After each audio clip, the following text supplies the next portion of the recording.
बिस्मिल्लाहिर्रहमानिर्रहीम। अस्सलाम वालेकुम। आप उसामा गाज़ी यूट्यूब चैनल देख रहे हैं। इसराइल बुखलाहट का शिकार है, दबाव उस पर है, और जिस तरह से कोई हैवान, कोई खूनखार जानवर जब वो ज़ख्मी हो तो वो और ज़्यादा खूनखार हो जाता है, उसी तरह से इसराइल का हाल है। और अब उसकी बदमाशी इतनी बढ़ गई है, इतनी जारहियत उसकी बढ़ गई है कि अब उसने अमेरिका को भी नहीं छोड़ा, अमेरिकी इदारे को भी नहीं छोड़ा, और अब उसने कतर के सबसे बड़े इदारे अल जज़ीरा पर भी हमला कर दिया है।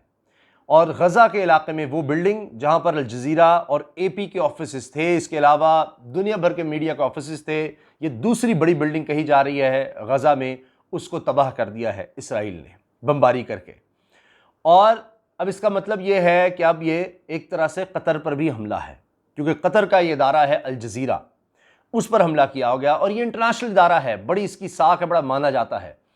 अब सब मान रहे हैं कि इसकी वजह यह थी कि अल जज़ीरा को रिपोर्टिंग करने से रोका जाए, इंटरनेशनल मीडिया को रिपोर्टिंग करने से रोका जाए। इंटरनेशनल मीडिया जो दिखा रहा है जिस तरह से जुल्म हो रहा है, वहाँ पर अब 40 बच्चे शहीद किए जा चुके हैं, 140 तादाद हो गई है शहदा की गज़ा में, मासूम निहत्ते मुसलमानों की, फ़लस्तीनियों की, जिनमें 40 बच्चे शामिल हैं। उनकी तस्वीर जा रही हैं, उनकी वीडियोज़ जा रही हैं, और एक राय अम्मा बन रही है इसराइल के ख़िलाफ़, एक नफ़रत पैदा हो रही है इसराइल के ख़िलाफ़।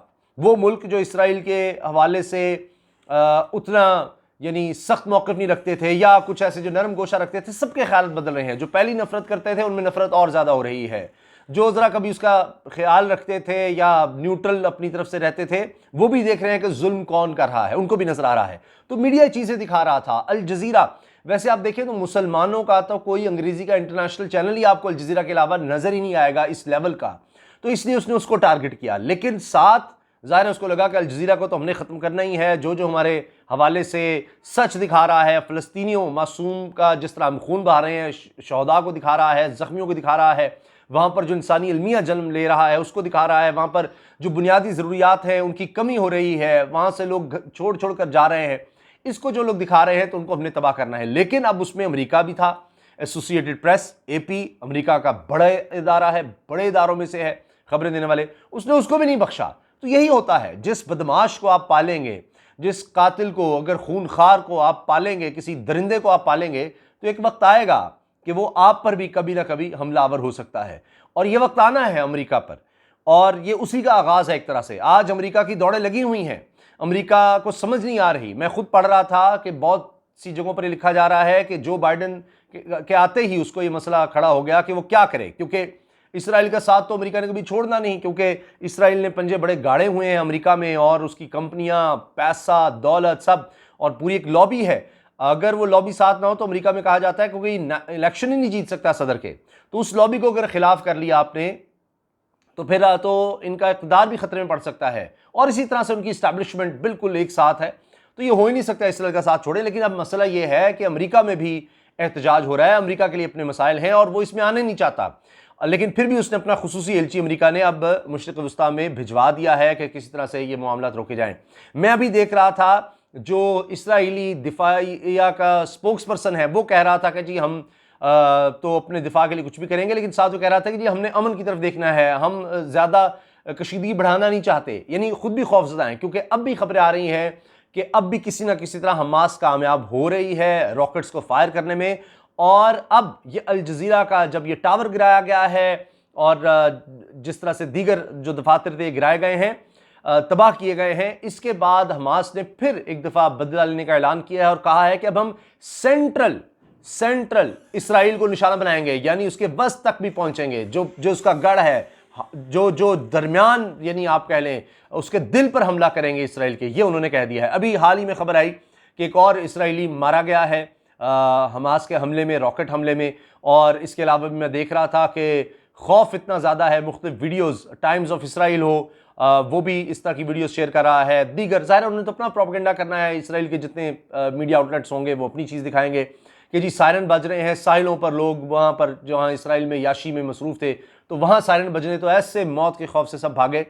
तो ये देखें कि शायद इनको कुछ एहसास हो कि क्या गुजरती है, तो मौत के खौफ से भाग रहे हैं और वहाँ तो बमबारी कर रहे हैं, तो सायरन से इस तरह डर गए हैं। तो पूरे इसराइल में जो खौफ है, कहीं इसराइली हलाक भी हो रहे हैं। तो कम से कम 10 जो रिपोर्ट हो रहे हैं वो कम से कम 10 हैं और 400-500 ज़ख्मी बताए जा रहे हैं, जबकि दूसरी तरफ 150 के करीब यानी 140 तादाद अब तक कन्फर्म हुई है जो मुसलमान फ़लस्तीनी शहीद हुए हैं और 1000 के करीब ज़ख्मी हैं। तो आप देखें कि शायद इनको एहसास हो, लेकिन नहीं, इनके अंदर एहसास मर चुका है और वो वक्त दूर नहीं है। जिस तरह से मैं आपको बता रहा हूँ कि राय अम्मा इसराइल के खिलाफ बनती चली जा रही है। अब अल्लाह करे कि OIC का जो इजलास हो रहा है इसमें मुसलमान हुक्मरान गैरत का मुजाहरा करें। मैं इसीलिए लफ्ज़ हुक्मरान इस्तेमाल कर रहा हूँ, मैं मुसलमान नहीं। मुसलमानों का दिल खून के आंसू रो रहा है। अब इनके जो हुक्मरान हैं OIC के ममालिक के, वो अल्लाह करे कि इकट्ठे होकर बिल्कुल इसराइल को सबक सिखाने का फ़ैसला करें और इसी की उम्मीद की जा रही है, इसलिए देखा जा रहा है। अच्छा, अब एक और चीज़ जो सामने नज़र आ रही है वो ये है कि अब राय आमा यानी जो अल जज़ीरा है उसकी तरफ से कहा गया है कि हम पीछे नहीं हटेंगे और उनकी सहाफ़ी ने दुख का इजहार करते बड़े जज्बाती अंदाज में उनकी एंकर ने कहा कि ये चैनल खामोश नहीं होगा, अल जज़ीरा खामोश नहीं होगा, हम इसकी अभी ज़मानत देते हैं। यानी ये अल जज़ीरा ने ठान ली है कि वो इसराइल की जारहियत, इसराइल के जुल्म दिखाता रहेगा। अब ये खबर पूरी दुनिया में छप रही है, इस वक्त सबसे बड़ी खबर यही बनी हुई है, क्योंकि यहाँ पर जिस तरह मैंने आपको बताया इस बिल्डिंग में तमाम दफातर थे, तमाम बड़े बड़े इदारों के दफातर थे, लेकिन ख़ास तौर पर अल जज़ीरा का था।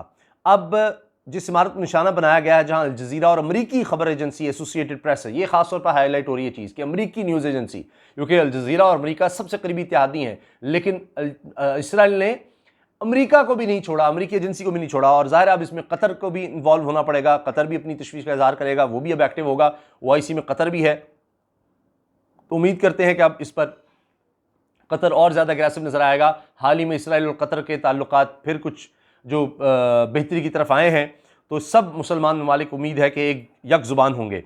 अच्छा, इसके अलावा बताया जा रहा है कि अल जज़ीरा, एसोसिएटेड प्रेस समेत दीगर बैनुल-अक़वामी मीडिया के दफातर भी तबाह हो गए हैं, जो इसराइली फ़ौज की गज़ा में मीडिया को खामोश करने की बदतरीन कोशिश है। ये मीडिया कोर्ट कर रहा है, ये मैं अपनी तरफ से नहीं कह रहा। अच्छा, अब गैर मुल्की खबर एजेंसियों की रिपोर्ट्स के मुताबिक अल जला टावर के मालिक ने मीडिया को इसराइली हमले के हवाले से पहले ही खबरदार कर दिया था और ज़्यादातर तो लोग यहाँ से चले गए थे, इमारत खाली कराया गया था।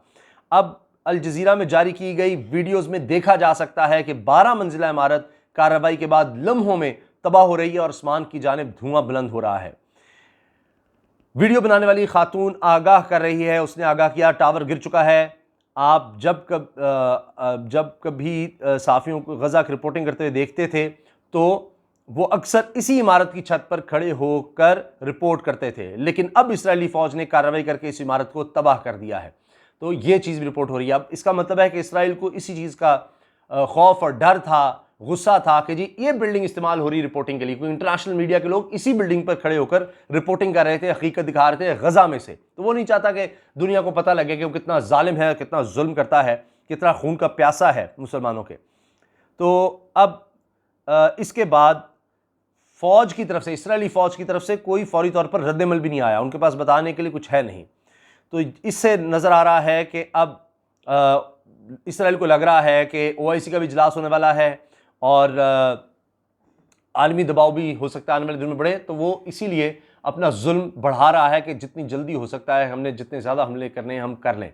और क्योंकि लाख कोशिशों के बावजूद वो अब तक हमास को, उनके कई कमांडर्स को शहीद करने के बाद भी, और ख़ुद कह रहे हैं जी हमने 20 जगहों पर हमले कर दिए हैं, 20 उनके रॉकेट लॉन्चिंग पैड्स थे वो ख़त्म कर दिए, उसके बावजूद भी हमास को वो मुकम्मल तौर पर खामोश नहीं करा सका।